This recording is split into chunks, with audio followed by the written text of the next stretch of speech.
What is ambition? Where does it come from? How do you enact it? What do you need to do? Who do you need to be? What is the price to pay? Today we'll see about all these questions with a secondary subject that is going to be in the study of this video, which is linked to the idea it's the brewing of war. So let's see what this episode's got in store for us. We open up this episode with a duality of scenes coming one after the other. First, a scene putting in the light from the get-go and in a fiery fashion, the physical danger of ambition. I believe the expression is playing with fire, especially in that circumstance with the whole building blown up to pieces, and Jace in actual physical danger. And right after that, we get the flashback from Jace, explaining his motivations and desires. We get a first glimpse of what the origin of ambitions are, and as we can see, they're deeply personal and emotional. Jace owes his and his mother's life to magic. It is deeply rooted within him. This deep emotional well is what is fueling his researches and ambition to change Piltover for the best. Just look at the awe on Jace's face.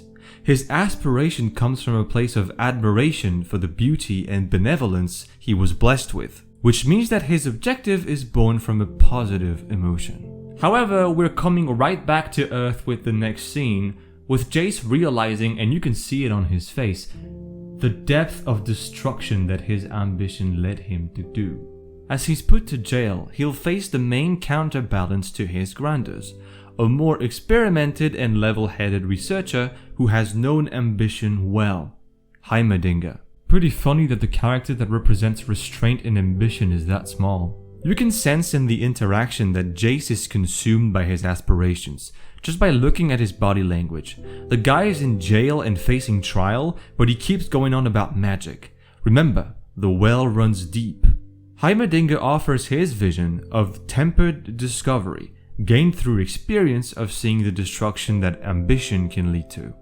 On a similar theme, the children running away is also a great example of the price to pay for ambition. They wanted a big prize and they saw things big, but they didn't know what they stepped into, and now they're suffering the consequences. Another interesting aspect of this episode is the different paths presented to us to serve grand design. Let me explain. While Jace walks the path of science, Mel, for instance, uses politics and the maneuvering of its game. She uses her knowledge and intelligence when it comes to others to place herself in a favorable position to rise. In the meantime, another place is boiling with ambition, and their well runs real deep. The Lanes. The well is composed of all the humiliations, the hardships, the envy, and the anger stemming from being from the Undercity and all that it means. We have a first instance in this episode of an ambition unable to be put to rest, because the scars that feed it are too painful still. Even Vanda, a formidable leader and an intimidating presence, as we've seen in episode 1, is unable to calm things down. Just like Heimerdinger, he serves as the Lane's ambition counterbalance, brought by wisdom and experience. You will see it multiple times in this video, but Arcane is clearly taking the side of restraint being the wise and thus good way of seeing things. Compared to Jace, the Lane's ambition comes from negative emotions and is painted in an even worse light than Jace's goal. It also shows the conflict taking more and more importance between Piltover and the Lanes. When ambitions collide, you get conflict, which means war in that specific context. And it won't end there. We go back to Jace as we're witnessing his trial, which will be probably the most key moment of the episode. The trial is the ultimate moment, with the most advanced persons in the ambition game deciding Jace's fate, the leaders of Piltover. What's interesting here is that this council table is composed of people with different perspectives and designs, which are going to be a deciding factor for Jace's future. Notice how the spotlight on Jace feels very isolating. We will come back to this notion of isolation when it comes to ambition a bit later. Jace, enough. This is the city of progress. Think of the wonders we could create. Let me prove— Enough! Jace did not learn from Heimerdinger's warning. Even though he recognized through his words that he caused harm, he still asked permission to continue his studies. His calling blinds him. He doesn't even grasp the gravity of the words he's saying. In this passage, Jace's ego is taking over because he doesn't feel good about his work being depreciated, and in his case, his work is an extension of himself. To no one's surprise, great ambitions often comes with great pride.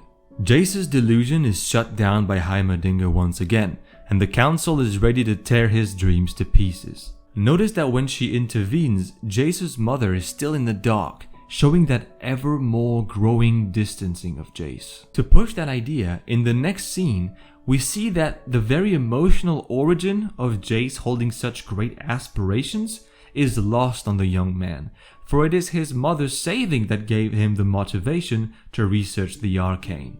His ambition continues to draw him away from people, and it's not over. He's also isolated from Caitlyn and his Patreons because of it. There is one person, however, who seems to be drawing closer and closer to Jace. We can already see Victor being interested by Jace's researches during the trial, but even more when discussing it with Heimerdinger. There's this idea put forth that ambitious minds can meet each other down the line of their goals.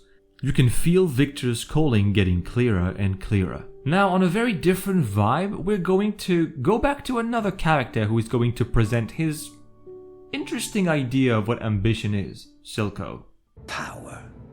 Real power doesn't come to those who are born strongest, or fastest, or smartest.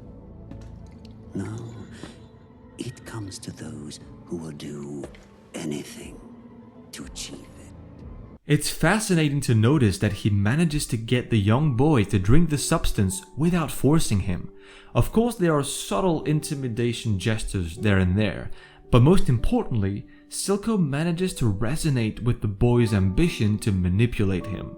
I don't think he's lying though. He truly believes that sacrifice is the ultimate way to power, the pinnacle of his ambition. The idea of sacrifice was already present with Jace's ever-growing isolation, or the Lanes getting ready for war and hurt, and we also find it in the councillors being ready to hurt their own city to get what they want. You weren't always the peacekeeper, were you? The confrontation between Marcus and Vander is interesting for multiple reasons.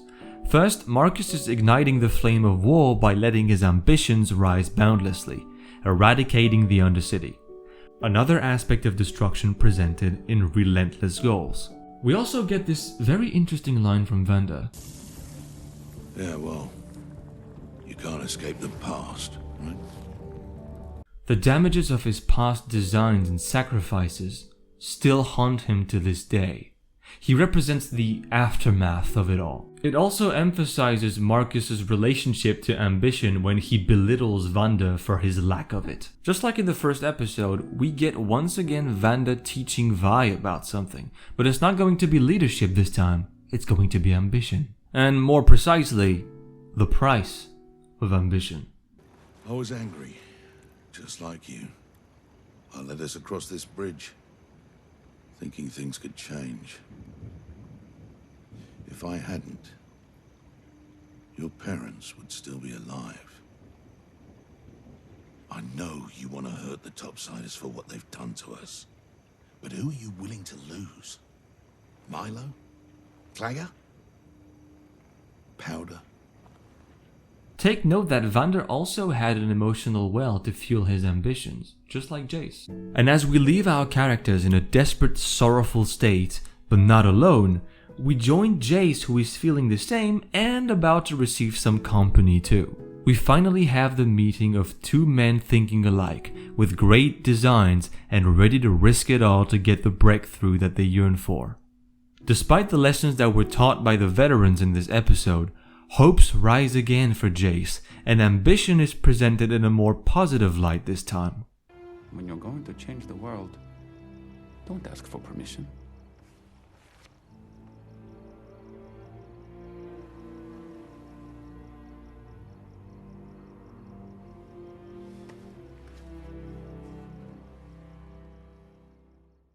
As we end this episode, we can see that the brewing of war is getting to a no comeback point.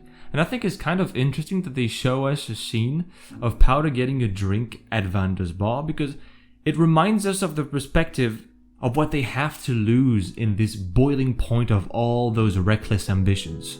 In this episode, we were presented with the benefits, but most importantly the risks and prices to pay of ambition, being introduced to different characters embodying different sides of the theme. The series clearly takes a stance of criticizing ambition heavily while still bringing nuance there and there in favor of grand designs. The fact that the protagonists are just as ambitious as the antagonists is proof of that. We also get a picture of where ambition comes from and what it actually is. 2 episodes, 2 great themes to uncover. I loved it. I hope it's gonna keep going this way. I haven't watched the 3rd episode yet, but I can't wait for it. So I hope I'll see you guys again for another one.